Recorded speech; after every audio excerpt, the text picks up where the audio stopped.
No doubt when high schooler Lexi Lindsey set out for a music concert, she didn't expect to save a life. However, when she saw a figure slump over on the road, Lindsey didn't hesitate. And as her car stopped, she raced straight over to see if she could help. At first glance, there's little to connect Lindsey with Brian Putt. After all, she's a student at Bedford North Lawrence High School, BNL, and he's a U.S. Navy vet. Nevertheless, as Lindsey set out for a Justin Timberlake concert in April 2019, their paths crossed in a very serendipitous way. Putt, a father to 2 daughters, formerly served on a U.S. Navy submarine and currently works at the Naval Surface Warfare Center Crane. But during a work-related visit to Florida, he endured some health problems. Specifically, doctors diagnosed him with an irregular heartbeat, better known as heart arrhythmia. Arrhythmias can affect anyone of any age and come in 5 principal types. The most frequently occurring is atrial fibrillation, AF, which results in a more rapid heartbeat. In addition to the heart's increase in beats per second, its rhythm also becomes inconsistent and unpredictable. Age and certain lifestyle choices increase the risk of AF. Supraventricular tachycardia, another kind of arrhythmia, causes a drastic increase in the sufferer's heartbeat, even when they're inactive.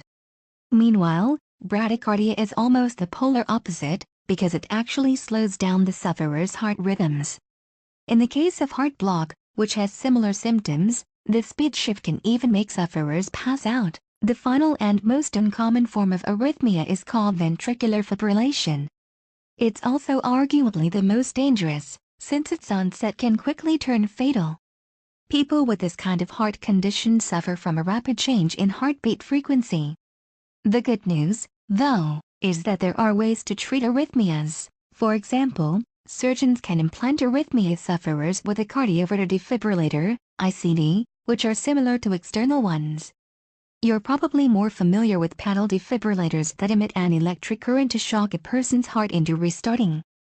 Well, ICDs work in a very similar way, but they're inserted beneath the patient's skin. The ICD is implanted in the body, typically beneath the collarbone, and connected to the heart via wires. When it senses unusual heartbeat activity that could lead to a cardiac arrest, the device activates. It consequently administers an electric shock to correct the heart's arrhythmia without the aid of a manual defibrillator, and that's exactly what doctors did for Putt to help regulate his heart condition. In fact, he told the Times Mail in April 2019 that initially the ICD functioned as it should. For a year, everything went perfectly, Putt revealed. However, he then experienced difficulties one day while he was out and about. At the same time, Lindsey was heading towards Indianapolis Bankers Live Fieldhouse for a Justin Timberlake show. The singer's Man of the Woods performance had initially been scheduled for late 2018, but organizers postponed it when Timberlake damaged his vocal cords. They subsequently rearranged for April 2019, and Lindsey was on her way there when she saw something strange. As Lindsey and her companions passed through Monroe County, she saw a car pulled up alongside State Road 37. But she was more concerned about the man trying to climb the grass and climb towards it. She could tell his progress was labored, and his condition only seemed to deteriorate further as she watched. He started waving his arms, and he fell to the ground, Lindsey told the Times Mail. I screamed, "Stop the car!" Then, as soon as the vehicle came to a halt, she took off at a sprint towards the fallen figure. Unknown to Lindsey at the time, that man was Putt, and he was suffering his first ICD-related problems since the implant. Putt was very lucky that Lindsey spotted him, in fact, since she'd had prior medical training. Indeed, the BNL senior is undertaking a course in healthcare. She signed up at Heidi Myers Health Careers I, which is part of the North Lawrence Careers Center, NLCC, for just that reason. And her main goal was to improve her future job options. In addition to opening Lindsey's eyes to future work opportunities, her tasks also covered medical training. To be specific, the course included basic first aid, stop-the-bleed preparation and CPR. Furthermore, Lindsey's coaching gave her the confidence to remain calm under pressure, which she put into practice with Putt. Lindsey called 911 during her dash towards the collapsed Putt, who had fallen onto the road. Consequently, her first instinct was to drag him towards the roadside, which was a challenge in and of itself. He was a pretty big guy, Lindsey recalled. The good news, though, was that Put managed to cling on to consciousness. Although Put was clearly distressed, he informed his rescuer that there was a problem with his heart. His ICD was sending shocks straight to it, in fact, which had caused his collapse. He was wearing a Fitbit, and I could see that his heart rate was extremely high, Lindsey explained. I was ready to do CPR if I had to. Other passers-by also noticed Put's predicament and stopped to assist, including a gentleman wearing a high-visibility jacket. He helped Lindsey and Put by warning oncoming traffic to keep a wide berth. But the high school senior was the only person present with any kind of medical background, so she stayed by Put's side. Furthermore, thanks to her training, Lindsey knew what to do when Put went into a seizure. I turned him on his side to keep his airway clear, she informed the Times-Mail. Put's fit passed as they waited for emergency services, so Lindsey struck up a conversation to keep him calm. He told me he had a heart attack in 2018 and that he had been feeling funky all day, Lindsey said of Put. We called his wife to let her know what was going on.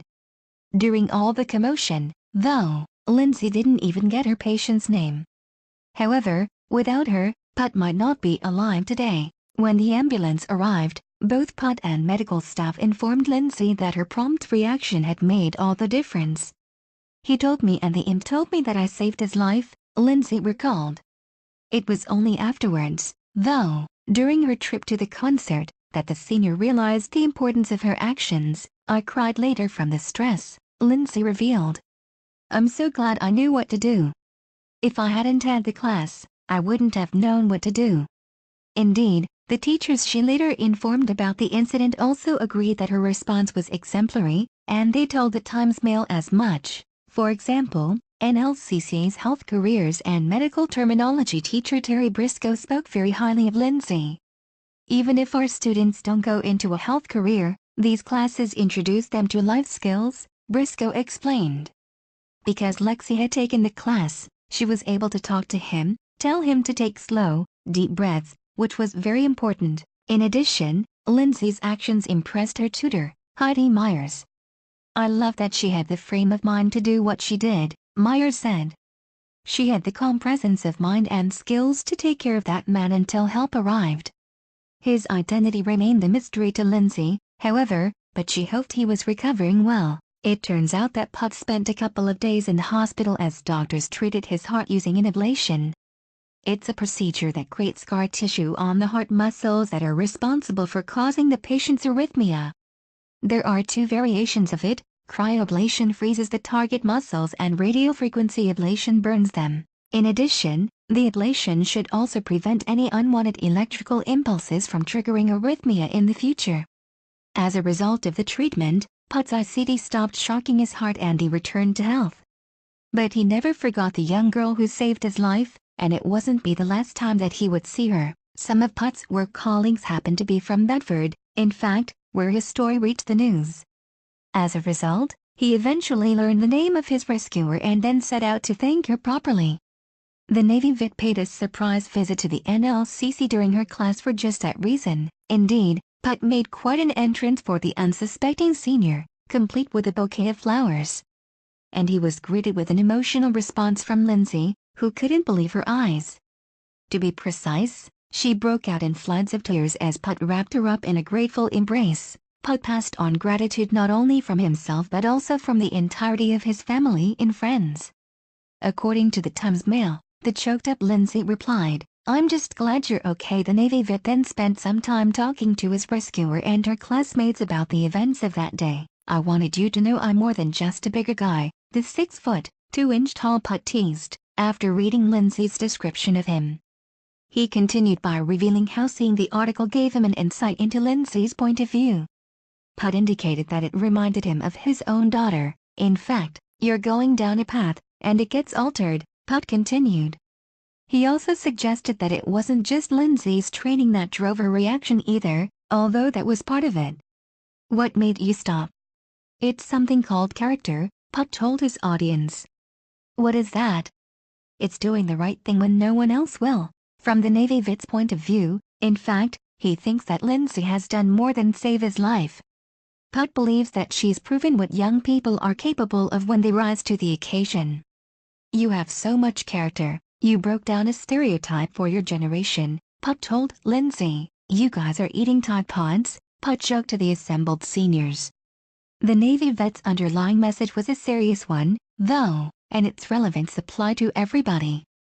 Anyone in this room could be a hero, he elaborated. You don't have to save a life. If you see an elderly person in the store, help them with groceries. The Times-Mail reported how Put explained his condition to the class. He described this arrhythmia as basically your brain is telling your heart to do some crazy things. The vet went on to detail events after Lindsey left him with medical staff. What impressed Put most of all, in fact, was the level-headedness that Lindsey displayed in the heat of the moment. I've seen grown men in the Navy break down in stressful situations, he told everyone. On that subject, Put had one last token of gratitude for his rescuer, and some backstory was required to explain its significance. Put began by explaining his naval background, and what he experienced when he first signed up. The first year of his service was spent aboard a submarine as a non-useful body, NUB. That meant he couldn't interact with weapons. All he could do, in fact, was observe his superiors and familiarize himself with the vehicle's operation systems. At the end of that year, Put endured a grueling knowledge test before he could claim success. For 20 years, I was a submarine guy, he said. The proudest day of my submarine career was when I earned my dolphins. The dolphins that Put mentioned are actually a reference to a U.S. Navy military insignia.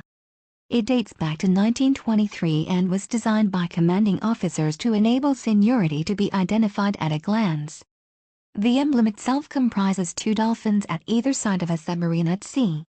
Because of their diving and surfacing abilities, dolphins were deemed a fitting symbol for submarine servicemen. Moreover, not only are dolphins nature's submarines, but sailors also consider the aquatic mammals as a patron of sorts. So you can imagine what the insignia meant to Put when, after his tribulations, officers presented him with it.